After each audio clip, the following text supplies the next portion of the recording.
Hello everyone, welcome to General Psychology, Psychology 101, and today we're going to be talking about intelligence. Now, historically, intelligence has been a difficult concept to define, whereas intellect in a more Western or developed culture, for example, may focus on book smarts. Other more tribal cultures may focus on survival skills or the ability to lead people as representing intellect.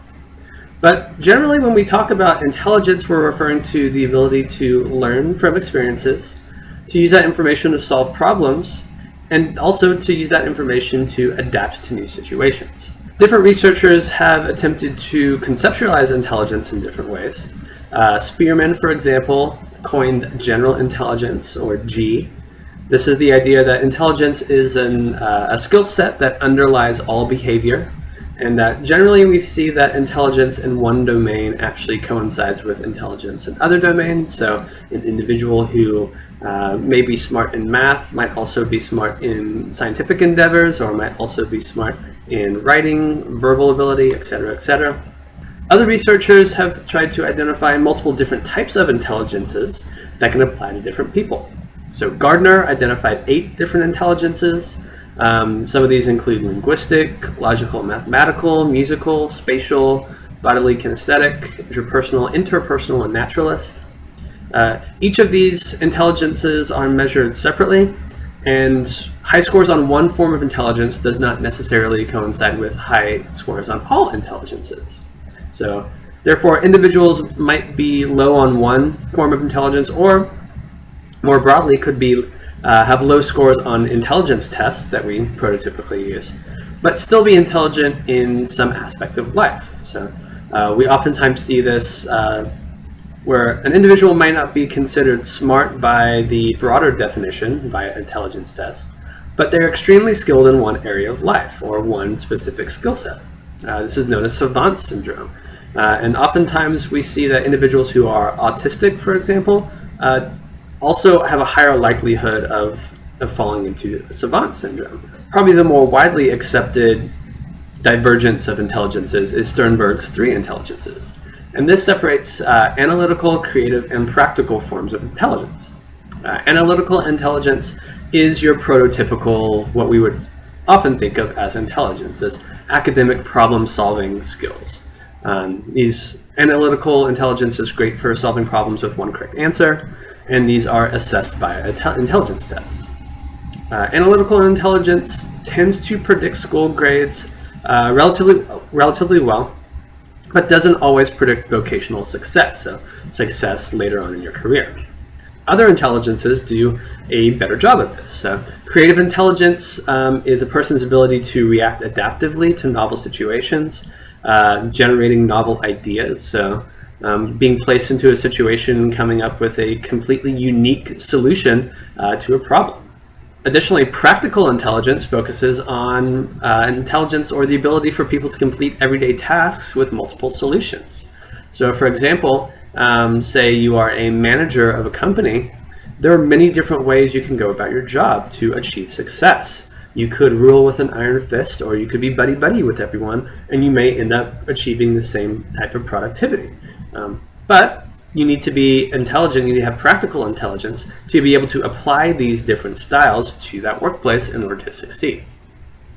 So we have these 3 different intelligences, and generally once we combine all of them, once we account for all of these different forms of intelligence, we have a much better understanding of the individual, how smart they are, so to speak, and we are able to much more accurately predict their career paths. It's a much better predictor of, for example, grades, first-year college grades for university students.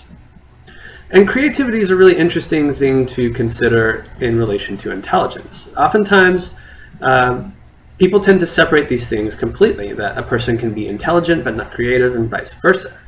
But intelligence does go hand in hand with creativity. Again, when thinking about creative intelligence, this is the ability to kind of produce novel or valuable ideas. But creativity is more than just intelligence, and we see that the different styles of thinking that individuals can use on a day-to-day basis help them to achieve some of these goals, to think of these new or creative ideas. So having convergent, Being well versed in convergent and divergent thinking is pretty important for creativity. So when we talk about convergent thinking, we're talking about using multiple different pieces of information to come to one solution. And divergent thinking is thinking of multiple different solutions for the same problem. These add to the ability for an individual to be creative. And Sternberg, within defining creative intelligence, also identified 5 important components of creativity. He talked about the importance of expertise, so the idea that individuals need to have a well-developed knowledge base to be able to form these new and creative ideas within any given domain. That imaginative thinking is important, being able to explore problems in new and unique ways.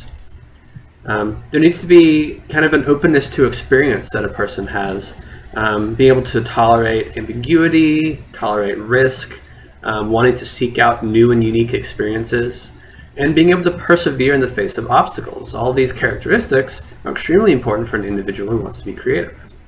A person needs to be motivated intrinsically, not by goals or rewards or monetary gain, but by the pursuit of wanting to actually think of new ideas.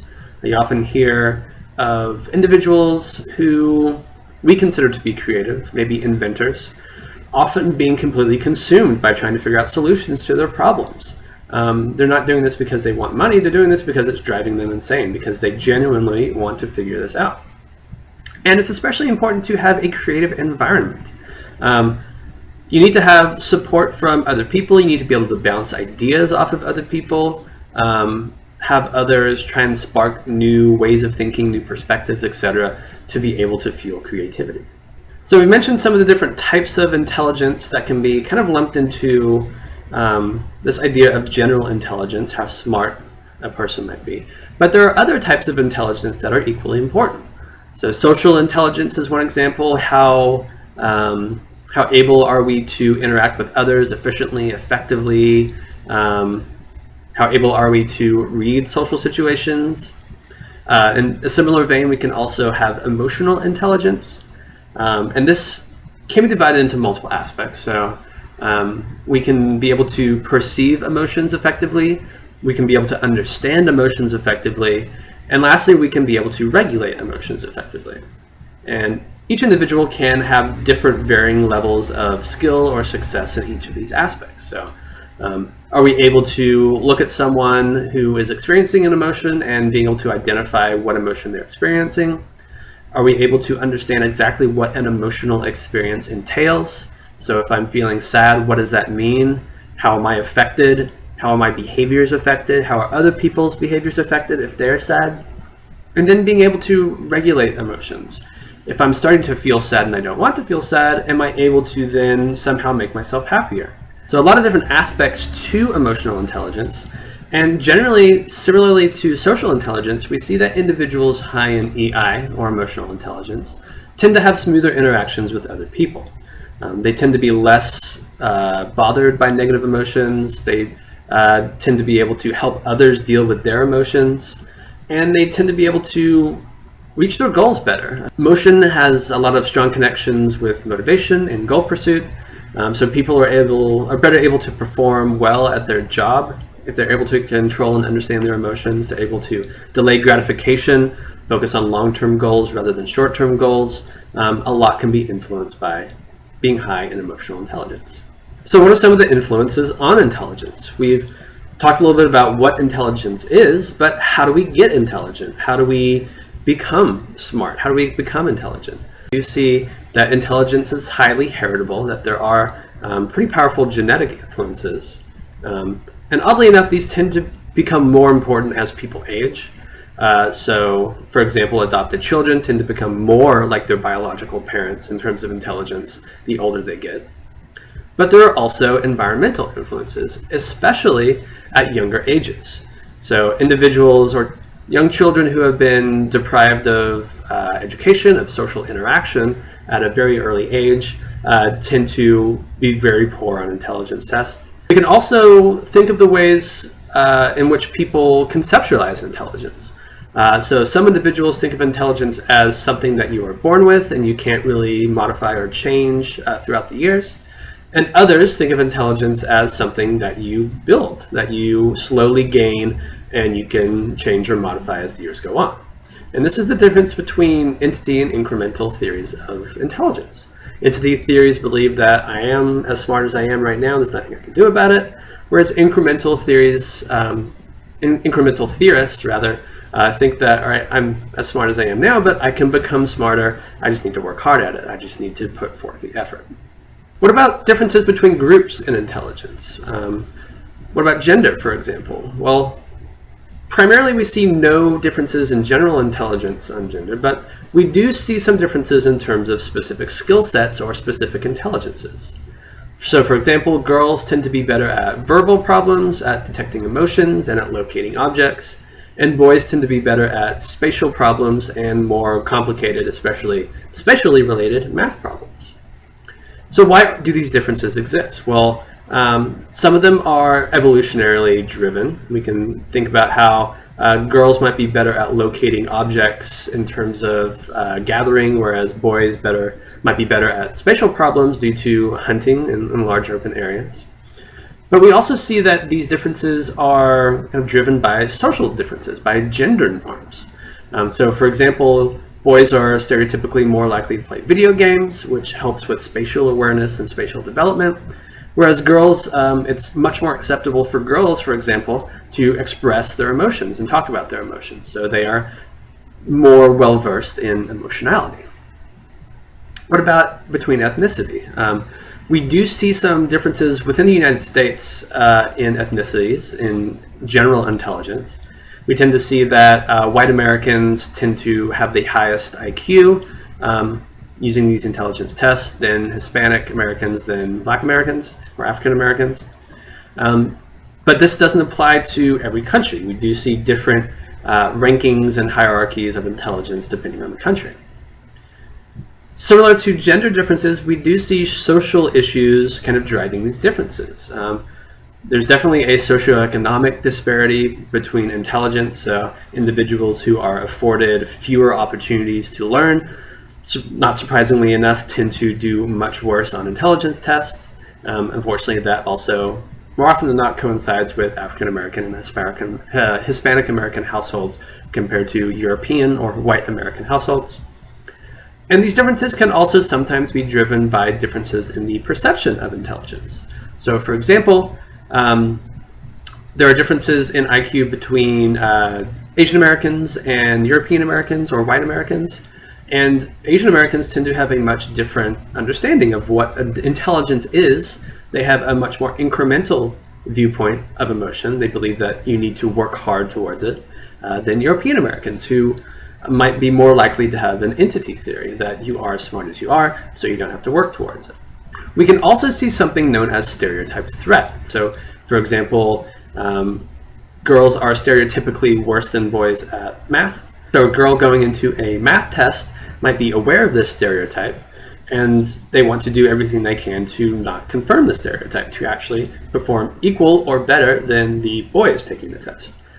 But the anxiety of not wanting to conform to the stereotype, to not wanting to provide evidence in support of the stereotype, leads to anxiety, leads to stress, and that anxiety and stress leads to poor performance on the exam.